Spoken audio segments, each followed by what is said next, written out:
Hello साथियों, आप हैं आपके अपने चैनल सार्थक सृष्टि पर और आज हम बात करने जा रहे हैं इंश्योरेंस की।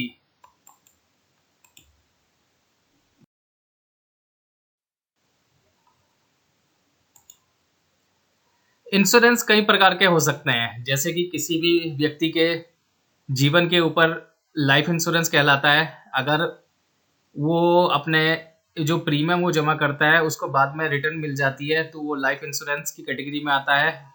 और जैसे कि अगर कोई व्यक्ति अपना प्रीमियम जमा करता है पर वो अगर वो व्यक्ति जीवित रहता है और उसको वो प्रीमियम वापस नहीं मिलता है तो वो टर्म इंश्योरेंस की कैटेगरी में आता है। इसी प्रकार से पेंशन का भी इंश्योरेंस किया जाता है और कि हमारे जो वाहन होता है उनका भी इंश्योरेंस किया जाता है। और हाँ, इंश्योरेंस किसी भी चीज़ का किया जा सकता है, चाहे वो हमारा घर हो या कोई भी चीज़ दुकान हो। लेकिन हम इसमें से जो हमारा व्यक्तिगत इंश्योरेंस किया जाता है हम उसकी बात कर रहे हैं। सन 1999 में जो प्राइवेट सेक्टर की कंपनियां आई थी इंश्योरेंस में, उससे पहले क्या था कि सिर्फ लाइफ इंश्योरेंस के सेक्टर में सिर्फ एक कंपनी एलआईसी हुआ करती थी और जो सरल जीवन बीमा की कंपनियां होती थी वो भारत सरकार की 4 कंपनियां रहती थी। पर जो 1999 में आईआरडी की स्थापना हुई, जो कि इंश्योरेंस सेक्टर का रेगुलेटर कहा जाता है, उसके बाद से आज वर्तमान में 23 से भी ज़्यादा लाइफ इंश्योरेंस की कंपनियां और अन्य सेक्टरों में भी इंश्योरेंस की कंपनियां कार्य कर रही हैं। इन सब का रेगुलेटर आईआरडीए होने के कारण किसी भी जो भी कंपनियां हैं हमारी, किसी में भी कोई खास परेशानी नहीं होती है। पर फिर भी आज इतने साल हो चुके हैं प्राइवेट सेक्टर की कंपनी को आए हुए भी, फिर भी जो अगर हम लाइफ इंश्योरेंस की बात करें तो उसमें सरकारी कंपनी एलआईसी नंबर 1 बना हुआ है।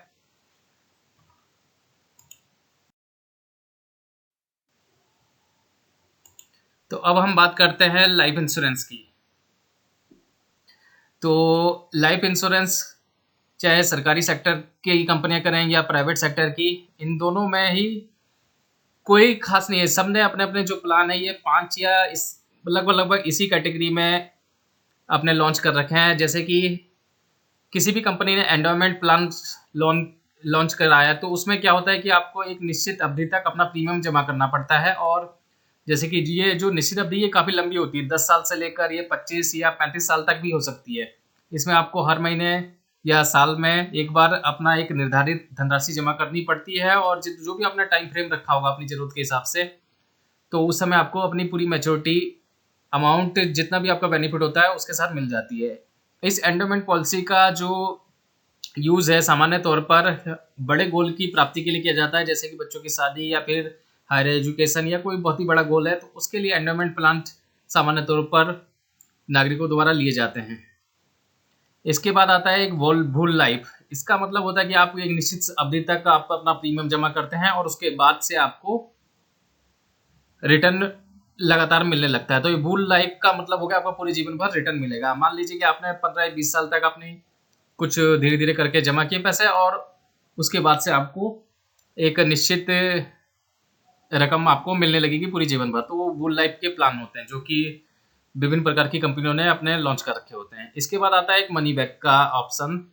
तो मनी बैक में आपको निश्चित अवधि तक आपको धीरे धीरे करके आप पैसे जमा करने पड़ते हैं और एक टाइम पीरियड होता है 3 साल या 5 साल, उसमें आपको मनी बैक के रूप में कुछ कुछ राशि मिलने लगती है और जब आपका टाइम पीरियड पूरा होता है तो कंप्लीट पैसे आपको वापस मिल जाते हैं।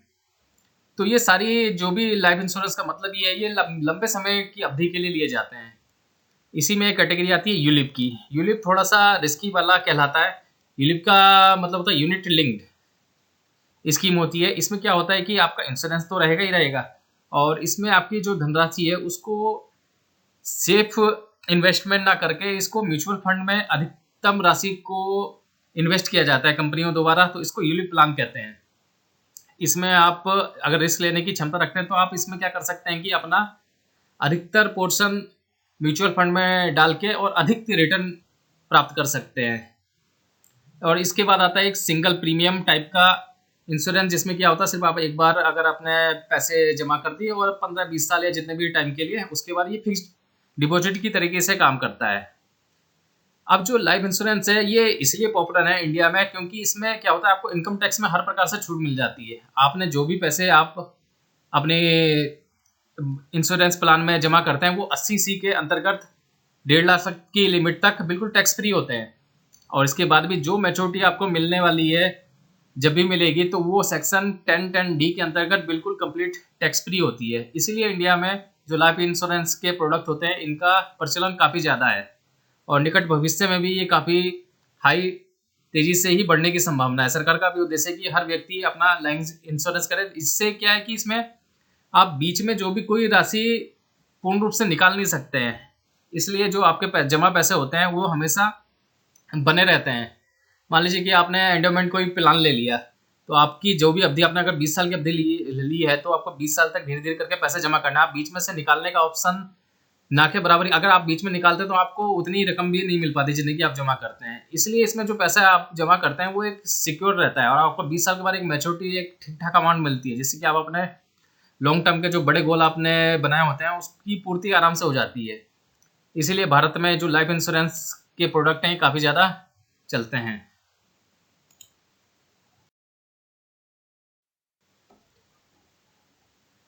आप देखते हैं कि हमारे जो अदर प्रकार के इंश्योरेंस भी होते हैं, जैसे कि हमारा जो हेल्थ इंश्योरेंस हो गया कि अगर हम कभी बीमार पड़ते हैं तो उसके लिए जो हम हेल्थ इंश्योरेंस लेते हैं, और ये जो हमारे इनकम टैक्स की सेक्शन है जो 1.5 लाख की लिमिट रहती है उससे ऊपर आता है 80D कैटेगरी में। और आजकल हेल्थ इंश्योरेंस एक प्रकार की ज़रूरत बन गया है, क्योंकि कभी भी बीमार पड़ते हैं तो काफ़ी ज़्यादा हम किसी भी व्यक्ति के पैसे जो हैं वो उसकी बीमारी में खर्च हो जाते हैं। अगर आपने हेल्थ इंश्योरेंस लिया हुआ है तो जो भी जिस भी कंपनी का आपने हेल्थ इंश्योरेंस लिया है तो वो कंपनी उस बीमारी में होने वाले खर्च को वहन करती है। तो हेल्थ इंश्योरेंस एक आजकल एक अच्छा विकल्प बनता जा रहा है। इसी प्रकार से टर्म इंश्योरेंस भी होता है, जो आजकल के नए नए इन्वेस्टमेंट करने की जो सलाह देते हैं वो आपको टर्म इंश्योरेंस और म्यूचुअल फंड का विकल्प ज़्यादातर सुनाते हैं, पर ये हर एक आदमी के केस में ठीक नहीं होता है। जो लोग रिस्क लेना चाहते हैं उनके लिए तो ठीक है कि म्यूचुअल फंड ले लिया जाए, आपको हाई गेन मिल जाएगा हाई रिस्क में। पर जो सामान्य परिस्थिति वाले लोग हैं जो बिल्कुल रिस्क नहीं लेना चाहते हैं, बिल्कुल टेंशन फ्री होकर एक बार इन्वेस्ट कर दिया, आराम से सोच लिया, तो उनके लिए जो म्यूचुअल फंड और टर्म का विकल्प ना रहकर वो उससे अच्छा लाइफ इंश्योरेंस के प्रोडक्ट पे जाते हैं। क्योंकि टर्म इंश्योरेंस क्या होता है कि अगर आप हायर अमाउंट का ले रहे हैं, मान लीजिए आपने 1 करोड़ का टर्म इंश्योरेंस लिया, तो कोई भी कंपनी अगर 1 करोड़ रुपए देने जा रही है आपके नॉमिनी को, तो वो आपकी A to Z सारी कैटेगरी देखेगी।